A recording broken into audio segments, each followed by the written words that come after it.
Ishlagani safarga ketgan qaysi do'stimizni xonadonidan xabar oldik? Ota-onasidan, oilasidan. 4 ta o'g'li bo'lsa ham bordingmi? Bu yerdan telefon qilishni bilyapmiz. Kelgandan keyin oshqa ber deyishni bilamiz. Navbating kelgan oshqa ber. Eriga endi sanamni ziyofat qilib ber deyishni bilamiz kelgandan keyin. Foydasi desa arkasidan yurishni bilamiz. Do'stim deymiz, qiyomatligim deymiz. Qancha gaplarni gapiraveramiz. Lekin mana 1 oy bo'ldimi, 1 yil bo'ldimi, qaysi birini xonadonidan xabar oldik? Birortasi uyga to'lon ko'tarib bordingmi yo borib otasiga, onasiga bizga bitta xizmat bormi? Ayting, do'stimiz ishlagani safarga ketgan, mayli. Biz endi shu yerda bo'lib turaylik, bitta xizmat bo'lsa ayting deyapmizmi? 100 tadan bitta eshitilib qolmasa u narsa bo'lmayapti. Biz dunyoda o'zida qochib o'ryapmizmi bir-birimizdan? Nima deganda?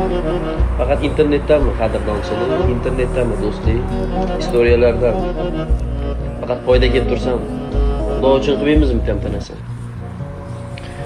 Bu bo'lmayapti.